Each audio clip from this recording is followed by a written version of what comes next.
આજની ધર્મકથા. પ્રણામ. 45 આગમોનું સ્વરૂપ. આપણને છે ને ઘણી બધી વાર આપણી આગળ જે સહેજાથી મળી ગયું હોય સરળતાથી, એની કિંમત ઓછી જ હોય છે.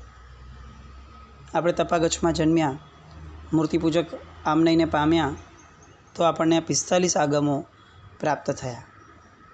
સ્થાનકવાસી આદિ કેટલાક ફાંટાઓ એવા છે કે જેમાં 45 આગમો નથી, ઓછા આગમો છે. કેમ ઓછા છે, કેટલા છે, શું છે એ મહત્ત્વનું નથી. મૂળ મુદ્દો અત્યારે સાંભળવાનો જે આપણો એ છે કે આપણને 45 આગમો પ્રાપ્ત થયા છે એનું ગૌરવ જ આપણને નથી, કારણ કે આપણને ખબર જ નથી કે આગમો શું છે. 45 હોવાના કારણે કેટલીક વિશેષ સમજણો આપણને જે મળે છે. મૂર્તિપૂજાને લગતા જે કેટલાક આગમો છે કે જેમાં મૂર્તિપૂજાનું વર્ણન છે, એ મૂર્તિપૂજાના વર્ણનને બાકાત રાખી અને સ્થાનકવાસી સંપ્રદાય કે બીજા સંપ્રદાયોની અંદરમાં આગમો મુકાયા. તો આ 45 આગમો એ આપણી સૌથી મોટી જે યુનિકનેસ છે એનું મૂળ છે. હવે એ મૂળ ખબર જ નથી તો આપણને મૂર્તિપૂજા પ્રત્યે પણ આપણને કેમ બહુમાન થશે? આપણને બીજા કેટલાક આમનાઓ કે જે એક્સક્લુઝિવલી આપણા છે, આપણા પૂર્વાચાર્યોએ ક્યાંય કોઈ પણ વસ્તુમાં ફાટામાં પડવાના બદલે જે મૂળભૂત પરંપરા આપણને મળતી આવી છે, બધી જ પરંપરાઓને પકડીને રાખી. અને એ પકડીને રાખી એટલે ક્યાંય આપણને સંકુચિતતા ન મળી. તો આ આટલા બધા બેનિફિટ્સ પૂર્વાચાર્યોના વિઝનના કારણે આપણને મળ્યા. પણ આપણે એનું શું કર્યું? આપણે એમાં ક્યાં રસ લીધો? કેટલો સમય વિતાવ્યો? કેટલું મગજ આપ્યું? કેટલું મોઢું આપ્યું? કેટલી જીભ આપી? કેટલી યાદશક્તિ, ધારણા શક્તિ આપી? કંઈ જ નહીં. તો પછી આપણને મળ્યું તોય શું, ન મળ્યું હોત તોય શું? ભવો જૈન શાસન માંગવાવાળા લોકો રડી રડીને ચૈત્યવંદન પછીથી ભગવાન તારું શાસન ભવો આપજે, આવું માંગવાવાળા લોકોએ ક્યારેક આ બાબતમાં વિચારવું જોઈએ કે ફક્ત માંગવાથી મળશે કે નહીં. મળી જતું હોય તો બેસ્ટ છે, પણ કેટલોક એક્સ્ટ્રા પુરુષાર્થ ન કરવો જોઈએ? જો જગતની યુનિક ચીજ આપણને વારંવાર જોઈતી હોય તો એની યુનિકનેસને વારંવાર આપણે અનુમોદવી ન પડે, ઈચ્છવી ન જોઈએ? તો એવી આ જૈન શાસનની યુનિક આપણી એક ધારા 45 આગમની જે આપણે જોઈ રહ્યા છીએ છેલ્લા 3-4 દિવસથી. 11 ઉપાંગો, 12 ઉપાંગો, 11 અંગ 12 ઉપાંગો બધું જોયું, અને ત્યાર પછીથી પહેનાઓ જોયા. હવે છેદ સૂત્ર જે છે 6, એની વાત આપણી ચાલે છે. એ છેદ સૂત્રમાંના 4 વ્યવહાર સૂત્ર સુધીના આપણે જોયા. અત્યારે દશાશ્રુત સ્કંદ જે 8મું અધ્યયન છે, જેનું 8મું અધ્યયન કલ્પસૂત્ર છે, તે દશાશ્રુત સ્કંદ એનું વર્ણન છે. મૂળ શ્લોક એના 1835 છે. તાડપત્રીય સૂચિની અંદરમાં 1821 છે. ચૂર્ણી 224 છે અને કુલ શ્લોક સંખ્યા 4248 છે. નિર્યુક્તિ 168 શ્લોકની છે અને સૂત્રના શ્લોક કુલ 4248 થાય છે. આ દશાશ્રુત સ્કંદ વારંવાર આ બોલવાનું મન થાય કે આપણું આટલું મીઠું ને મધુરું લાગતું 12સા સૂત્ર એ જેનો ભાગ છે. તમે આમ સાંભળીએ, આપણે કદાચ આપણને આ ભાષાકીય જ્ઞાન ઓછું છે, પણ છતાંય ધ્યાન દઈને સાંભળીએ તો એટલી મીઠી વાતો એમાં પણ આમ તેણમ કાલેણ તેણમ સમયેણ, આ બધી જે શબ્દોની ધારા આવે, તે કાળ તે સમય, આમ કેટલું મધુરું લાગે. પ્રાકૃત ભાષાઓ, સંસ્કૃત ભાષાઓ, આ બધી જે પ્રાચીન ભાષાઓ છે ને, એની મીઠાશ છે. આજે આપણી ગુજરાતીમાં, સામાન્ય ગુજરાતીમાં પણ આપણી એવી મીઠાશ નથી રહી. ગુજરાતી ભાષાનો મીઠાશ વૈવિધ્ય જબરદસ્ત, પણ આપણે એટલા બધા ગરીબ થયા કે આપણે તો ગુજરાતીમાંય અંગ્રેજી આવે ને આવે જ. તો એવા સમયે ભાષાકીય ગૌરવ જેના થકી પ્રાપ્ત થાય છે પ્રાચીનતાનું, એવું આ સરસ મજાનું દશાશ્રુત સ્કંદ એ 5મું. અને 6ઠું જે છે એ જીતકલ્પ, જેમાં 2 ભાગ છે. પેલો જે સામાન્ય જીતકલ્પ છે એની અંદર મૂળ શ્લોક 108, ટીકા 12,000 શ્લોક પ્રમાણે, ચૂર્ણી 1000 શ્લોકની, ભાષ્ય 3124 શ્લોકનું અને કુલ શ્લોક સંખ્યા 16,232 છે એ જીતકલ્પની. આની ઉપર ચૂર્ણી વ્યાખ્યાન, લઘુવૃત્તિ, સાધુ રત્નકૃત 5700 અને તેલંકાચર્યકૃત 1500 શ્લોકની વૃત્તિ પણ છે. આ જીતકલ્પ છેદ સૂત્રનું 6ઠું. અને જીતકલ્પનો જ બીજો ભાગ સાધુ જીતકલ્પ, કે જે ધર્મઘોષ સુરીશ્વરજી મહારાજાએ બનાવેલી એની વૃત્તિ છે. 2350 શ્લોક પ્રમાણની અને મૂળ શ્લોક એના છે 375. આ રીતે છેદ સૂત્રો કે જે એક્સક્લુઝિવ સાધુ ભગવંતો માટેનો અધિકાર છે, એ 6 છેદ સૂત્રોનું વર્ણન જે છે એ અત્યારે પૂરું થયું. ફરીથી 6 છેદ સૂત્રોના નામ લઈ લઉં છું. નિષિદ્ધ સૂત્ર, મહાનિષિદ્ધ સૂત્ર, બૃહત્કલ્પ સૂત્ર, વ્યવહાર સૂત્ર, દશાશ્રુત સ્કંદ સૂત્ર અને જીતકલ્પ સૂત્ર. આ 6 સૂત્રો એ છેદ ગ્રંથના ગણાય. હવે 4 મૂળ સૂત્ર પર આવીએ કે જેને પરમાત્માના આગમના મૂળ સૂત્રો તરીકે સૌથી મહત્ત્વની જે કેટલીક વાતો સાધુ ભગવંતો માટેની, જૈન શાસન માટેની, જૈન શાસનના બંધારણને લગતી વાતો, કેટલાક વિધિ વિધાનોને લગતી વાતો, એ બધી જે મૂળ વાતો છે એના આ 4 મૂળ સૂત્રો. એમાંનું સૌથી પહેલું મૂળ સૂત્ર છે આવશ્યક સૂત્ર. 125 ગાથા. આ 125 ગાથા ઉપર હરિભદ્રેશ્વરી મહારાજ સાહેબે 22,000 શ્લોક પ્રમાણની ટીકા રચી. 125 ગાથાનું વર્ણન અને એની ટીકા એટલે કે એનું એક્સપ્લેનેશન એ 22,000 ગાથાનું કરી શકીએ.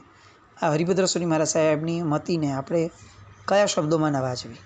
આપણે તો ફક્ત એક એમનું ઝંકાર આરા કરી લઈએ એટલે એટલા પૂરતા આપણને ખાલી હરિભદ્રેશ્વરી મહારાજ સાહેબ યાદ રહે, પણ બાકી એમની આ એક કૃતિઓની સંખ્યાઓ પણ વાંચીએ ને તો બી દંગ રહી જઈએ કે આપણે એમને રોજ કેમ સવારે પગે નથી લાગતા. આપણા બાળકો સાવ ડોબલાની જેમ ક્લાસીસને ટ્યુશન કરી રાખે છે, કારણ કે જેને ખરેખર જ્ઞાનનો ક્ષયોક્ષમ પ્રગટ્યો હતો એવા મહાપુરુષોના નામ પણ એમને સંભળાતા નથી, એને વંદન કરાતા નથી. આપણને આટલી પણ વિઝનની ધારા નથી આવતી કે આપણે આવા ઉત્તમ જ્ઞાનના જેને ક્ષયોક્ષમ થયા હતા એવા વ્યક્તિઓને યાદ આપણા બાળકો દ્વારા કરાવડાવીએ તો ક્યારેક એવો જ્ઞાનોવર્ણીનો ક્ષયોક્ષમ એમને પણ પ્રગટશે. જીનો ઉત્તમ ગુણ ગાવતા ગુણ આવે નિજ અંગ. આ વાક્યને એપ્લાય કરતાં આપણે શીખવું જોઈશે. ઉત્તમ જ્ઞાનીઓના ગુણ ગાવતા, એમના નામ ગાતા, એમના એ જ્ઞાનનો અંશ આપણામાં પણ પ્રગટે એવા આ હરિભદ્રેશ્વરી મહારાજ. 125 ગાથા પરની ટીકા 22,000 શ્લોકની. એની પર નિર્યુક્તિ રચી ભદ્રભાઉ સ્વામી મહારાજે 31 શ્લોકની, ચૂર્ણી 18,000 શ્લોકની અને આવશ્યક વૃત્તિ એટલે કે ચતુર્વિંશતિ સ્તવ એ 22,000 શ્લોક પ્રમાણનું છે. લઘુવૃત્તિ તિલંકાચાર્યકૃત 12,321 શ્લોકની, અંચલ ગચ્છાચાર્યકૃત દીપિકા 12,000 શ્લોક પ્રમાણ, ભાષ્ય 4,000 શ્લોક, આવશ્યક ટિપ્પણ મલધારી હેમચંદ્રસુરીકૃત 4,600 શ્લોક. બધું જ મળીને શ્લોકની સંખ્યા આવશ્યક સૂત્ર માટેની 98,146 અને એની ઉપર નિર્યુક્તિની જે ટીકા છે 22,500 શ્લોકની હરિભદ્રેશ્વરી મહારાજ સાહેબની બનાવેલી છે. આપણે વિચાર કરીએ, આ સૂત્ર આવશ્યક સૂત્રની ટીકા રચી હરિભદ્રેશ્વરી મહારાજ સાહેબે 22,000 શ્લોકની અને નિર્યુક્તિ બીજી એમણે જે બનાવી હરિભદ્રેશ્વરી મહારાજે જ એ 22,500 શ્લોકની બીજી એક નિર્યુક્તિ બનાવી. કેવું જ્ઞાન, કેવી જબરદસ્ત મૌનીયની ક્ષયોક્ષમની ધારા હશે કે આ બધા સૂત્રો ઉપર લખીને વાંચી શકાય એવું એમણે અધિકૃત રીતે લખ્યું. હવે આ આવશ્યક સૂત્રના 4 ભાગ છે. પહેલું આપણે અત્યારે જે વર્ણન સાંભળ્યું ને એ ફક્ત પહેલાંનું હતું. બીજું જે એનો ભાગ છે એનું નામ છે વિશેષ આવશ્યક ભાષ્ય. આ સૂત્ર આવશ્યકનું વધારાનું ભાષ્ય છે. જીનભદ્ર ગણીના ક્ષમાશ્રમણકૃત મૂળ ભાષ્ય શ્લોક 5,000, એની લઘુવૃત્તિ 14,000 શ્લોકની અને ગ્રંથના અંતિમ ભાગમાં કોટિયાચાર્યકૃત લઘુવૃત્તિ આવેલી છે. અન્ય સૂચિ જે બની છે એમાં દ્રોણાચાર્યનું નામ દર્શાવવામાં આવ્યું છે. મોટી વૃત્તિ જે છે એ મલધારી હેમચંદ્રસુરીકૃત 28,000 શ્લોક પ્રમાણની છે. આવું આ વિશેષ આવશ્યક ભાગ્ય. આપણને ઘણીવાર છે ને આવો સવાલ થતો હશે ઘણાને, સાધુ કેટલું સ્વાધ્યાય કરે? સ્વાધ્યાય સાધુનો પ્રાણ કીધો છે, પણ એ કેટલો સ્વાધ્યાય કરતા હશે અને કેટલો કરવાનું આવે? આમ આખી જિંદગી કેવી રીતે સ્વાધ્યાય થાય? આ બધા 45 આગમના જે શ્લોકની સંખ્યાનું વર્ણન છે ને એનો જવાબ છે. સાધુ માટે અગાધ સમુદ્ર જેટલો વિશાળ દરિયો આ જ્ઞાનનો અને શ્લોકનો છે. એમાંથી એ બહાર આવે જ કઈ રીતે? એ કઈ રીતે છાપા વાંચવા માટે ફ્રી બેસે? એ કઈ રીતે બહારની પંચાતો સાંભળવા માટે ફ્રી બેસે? એની સામે, નજરની સામે ભગવાન દ્વારા કહેવાયેલું, પૂર્વાચારો દ્વારા ઝીલાયેલું એવું કેવડું મોટું સાહિત્ય, કેટલું વિશાળ સાહિત્ય એની સામે છે. કઈ રીતે આ બધું હોવા છતાં નબળી વસ્તુઓ માટે સમય નીકળી શકે?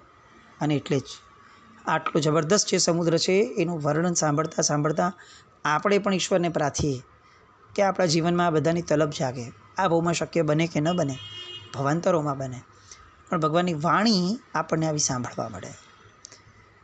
આપણે આવશ્યક સૂત્રના ત્રીજા ભાગ તરફ વળવાનું છે. પક્કી સૂત્ર. મૂળ શ્લોક 360. ટીકા 1180માં યશોદેવ સૂરીજીની બનાવેલી 4700 શ્લોકની, ચૂર્ણી 400 શ્લોકની. એ રીતે આ પક્કી સૂત્ર મૂળ છે. આપણે દર 14 આવું બોલતા હોઈએ કે પક્કી સૂત્ર બોલાય છે. એ પક્કી સૂત્ર સમયે આપણે બધા શાંતિથી બેઠા હોઈએ, કારણ કે આપણને એમ થાય કે એ તો સાધુ ભગવંત નાતીચારનું સૂત્ર છે. વાત સાચી છે સાધુ ભગવંત નાતીચારનું જ સૂત્ર, પણ એ મૂળ આગમ સૂત્ર છે. એટલે સાધુ ભગવંતના સૂત્રમાં ઊભા થવું કે ન થવું એનો વિકલ્પ આપણી પાસે જો આપણે વિચારતા હોઈએ તો આનાથી એક સ્ટેપ આગળ આવે કે આગમ સૂત્ર બોલાતું હોય અને છતી શક્તિઓ ઊભા ન થવાય. એ કેટલે અંશે ચાલી શકે. એટલે આવું પક્કી મૂળ સૂત્ર આપણને સાંભળવા પણ મળે છે. દર પાક્ષિક 14 ઘરે પ્રતિક્રમણ આપણે કરીએ છીએ. આપણા બધાની બહુ નબળી હેબિટ થઈ ગઈ છે કે ધડાધડ પતાવવું હોય. ગુરુની નિશાની બહુ કિંમતો ન રહી આપણને, અને આવડી ગયું એટલે આપણે તો એમ જ માનીએ કે સૂત્ર આવડી ગયું એટલે જાતે બોલી શકાય. જે રીતનો આજનો વ્યવહાર આપણો છે, કદાચ એ બધું જ માન્ય રાખી દઈએ તો પણ એક વસ્તુ નિશ્ચિત છે કે સાધુની નિશામાં જે પક્કી સૂત્ર સાંભળવા મળે છે એનો ઓપ્શન આજે પણ આપણી પાસે નથી. તો આવું મૂળ આગમનું સૂત્ર એવું આ પક્કી સૂત્ર, એ ત્રીજો ભાગ. અને ચોથો ભાગ પ્રતિક્રમણ સૂત્ર વૃત્તિ, જેના શ્લોક છે 600. આ રીતે 4 આવશ્યક સૂત્રો છે. એ 4 આવશ્યક સૂત્રોનું આ વર્ણન થયું. એની પછી બીજું મૂળ સૂત્ર જે છે એ છે 10 વૈકાલિક સૂત્ર. આ સૂત્રમાં સાધુ જીવનના નિયમો દર્શાવવામાં આવ્યા છે. સ્વયંભવ સૂરી મહારાજ સાહેબે બનાવેલું છે. મૂળ શ્લોક 700, અધ્યયન વૃત્તિ 10, તિલકાચાર્ય કૃત શ્લોકો 7000, બીજી વૃત્તિ હરિભદ્રસુરજી મહારાજ કૃત જેમાં 6810 શ્લોક, મલયગીરીશ્વરી કૃત 7700 શ્લોક, ચૂર્ણી 7500 શ્લોકની, લઘુવૃત્તિ 3700 શ્લોકની, નિર્યુક્તિ ગાથા 450 શ્લોકની, લઘુ ટીકા સોમસુંદર સૂરીજી કૃત 4200 શ્લોકની, બીજી ટીકા સમીસુંદર સૂરીજી કૃત 2600 શ્લોકની, અને આ બધું જ મળીને 17600 શ્લોક પ્રમાણ સાહિત્ય 10 વૈકાલિક સૂત્ર સાધુ ભગવંતો માટેનું સૌથી પહેલું જ આવશ્યક સૂત્ર. એટલે જે સૂત્રની કેટલીક ગાથાઓ ગણ્યા વિના પાણી પણ ન વાપરી શકાય એવું આ 10 વૈકાલિક સૂત્ર બીજું મૂળ સૂત્ર. ત્રીજું મૂળ સૂત્ર છે જેના કેટલાક વિભાગો પડે છે. એ 2 વિભાગમાં પહેલો વિભાગ પિંડ નિર્યુક્તિ. આ સૂત્ર ભદ્રબાહુ સ્વામીજી કૃત છે. સાધુઓ માટે શુદ્ધ આહાર પાણી કઈ રીતે લેવાનું એનો અધિકાર એ આ સૂત્રની અંદરમાં સમજાવ્યો છે. મૂળ શ્લોક 700, મલયગીરી કૃત 7000 શ્લોકની ટીકા, 6600 શ્લોકની પણ એક બીજી ટીકા, આવી રીતે વીરગણીકૃત 7500 શ્લોકની કૃતા, લઘુવૃત્તિ મહાસૂરીકૃત 4400 શ્લોકની, અને કુલ શ્લોક સંખ્યા 15600. એ આ પિંડ નિર્યુક્તિ એટલે કે ગોચરી પાણીનો જે આખો અધિકાર છે એની જે બધી વાતો છે, એના દોષો છે, એ બધી વાતો આ પિંડ નિર્યુક્તિમાં આવે. એના પછીનો શ્લોક જે છે આવશ્યક સૂત્ર મૂળ સૂત્ર એ છે ઓઘ નિર્યુક્તિ. આ ગ્રંથમાં સાધુ સંબંધી ઉપકરણનું પ્રમાણ વગેરે અધિકાર છે. ઉપકર્મ કઈ રીતે હોય, ઉપકરણો કયા કયા વાપરવાના હોય, આખું સાધુ જીવન સંબંધી જે આખી વસ્તુઓ છે એના નિયમો છે, એ બધાની વાતો ઓઘ નિર્યુક્તિમાં આવે. આ સૂત્ર ભદ્રબાહુ સ્વામીએ રચેલું છે.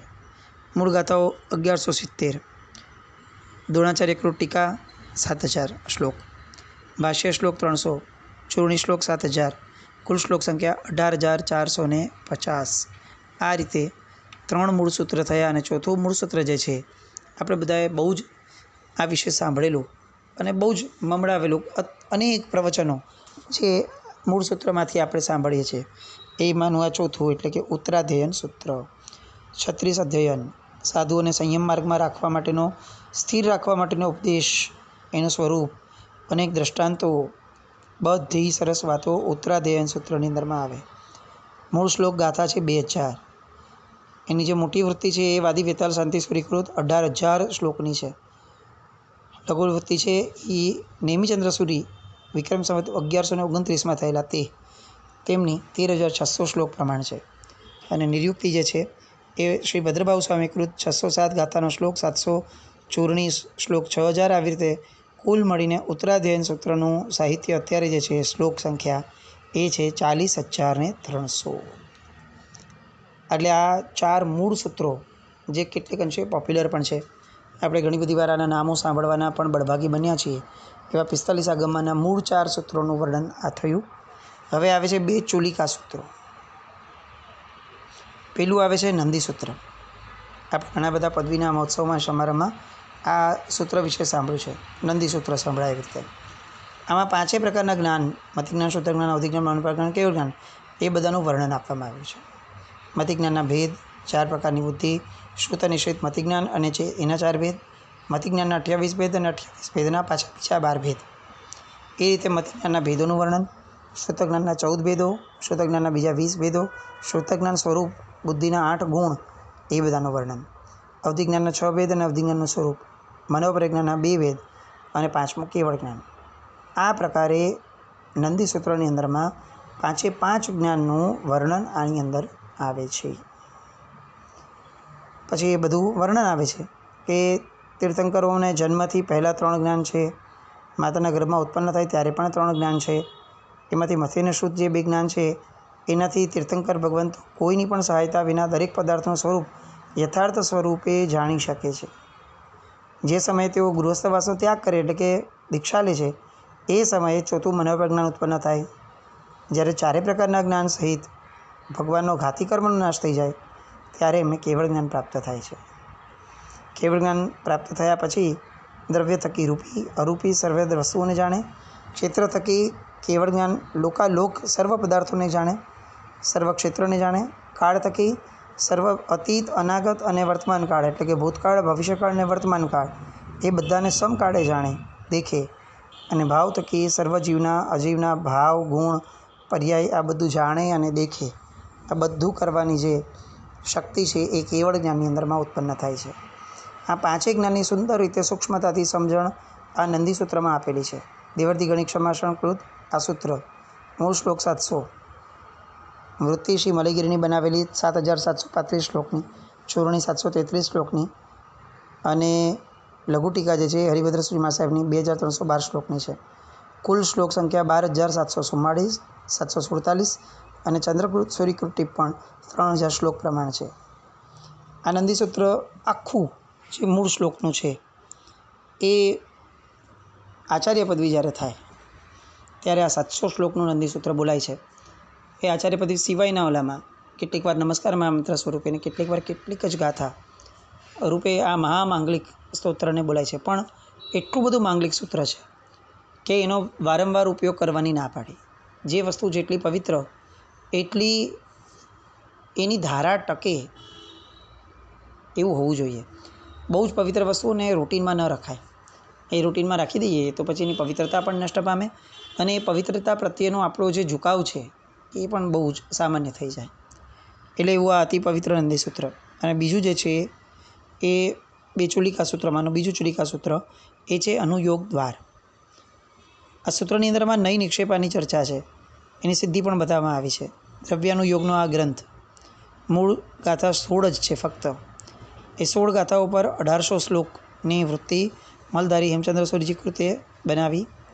6000 ચૂર્ણી જિંદાસ ગણી મહત્તરની સંખ્યા બનાવેલી છે. હરિભદ્ર સૂર્યકૃત લઘુવૃત્તિ છે 3500 શ્લોકની. કુલ શ્લોક સંખ્યા છે 14013. આ પ્રમાણે 11 અંગ, 12 ઉપાંગ, 10 પયનના, 6 છેદસૂત્ર, 4 મૂળ સૂત્ર, 1 નંદી અને 1 અનુયોગ દ્વાર. આ પ્રમાણે 45 સૂત્રમાં આગમ એટલે કે વિતરાગની આજ્ઞા, વાણી અને વચન મોજૂદ છે. આ સૂત્રોમાં આવશ્યક આચારાંગ, સુયગડાંગ, 10 વૈકાલિક, ઉત્તરાધ્યાન અને કલ્પસૂત્ર આ 6 સૂત્રો નિયુક્તિ શ્રી ભદ્રભાઉ સ્વામીએ બનાવેલી છે. નિશ્ચિત ભાષ્ય, બૃહત્કલ્પનું મોટું અને લઘુ ભાષ્ય, વ્યવહાર ભાષ્ય, જીતકલ્પ ભાષ્ય, પંચકલ્પ ભાષ્ય, ઓગ નિયુક્તિ ભાષ્ય, 7 ભાષ્ય પ્રાચીન આચાર્યોના બનાવેલા છે. આચારાંગ, સુયગડાંગ, ભગવતી, જંબુદ્વીપન્નતિ, આવશ્યક, ઉત્તરાધ્યાયન, 10 વૈકાલિક, પ્રમુખ પક્કી સૂત્ર, અનુયોગ દ્વાર, નંદી, નિશ્ચિત, બૃહત્કલ્પ, વ્યવહાર, દશાશુદ્ધ સ્કંદ, પંચકલ્પ અને જીતકલ્પ એમ મળીને તે 13 સૂત્રોની ચૂર્ણીઓ પ્રાચીન આચાર્ય ભગવંતોએ બનાવેલી છે. આ 45 ગ્રંથોનું વર્ણન ક્યાંય થઈ શકે એમ નથી, પણ તેમ છતાં પણ આ 45 ગ્રંથો એનું યત્કિંચિત વર્ણન લેવાનો આપણે અહીંયા પ્રયત્ન કર્યો છે. પરમાત્માના શાસનનો આધાર છે, આખા ને આખા જગતના જ્ઞાનનું મૂળ છે. આપણે જગતમાં જેટલું જીવીએ છીએ અને જીવવાના છીએ અને જેટલું જાણીએ છીએ અને જાણવાના છીએ એ બધું જ જેની અંદર આવેલું છે એવું આ 45 આગમનું એક સરસ મજાનું આ આપણા બધાના જીવનનું ગૌરવ સમૂહ આ પ્રકરણ વારંવાર સાંભળીએ અને આપણી આવતી પેઢીને પણ સંભળાવીએ અને 45 આગમો સુધી લોકોને આપણે પહોંચાડીએ અને આ લોકો સુધી 45 આગમો પહોંચાડીએ. આ બધું જ આપણા જીવનમાં ઉત્તરોત્તર વૃદ્ધિને પામીને રહે એવી શુભ મંગલ કામના. જીનાજ્ઞાવ્રત કંઈ પણ બોલાવ્યું તો મિચ્છામિ દુક્કડમ જૈનમ જયતિ શાસન.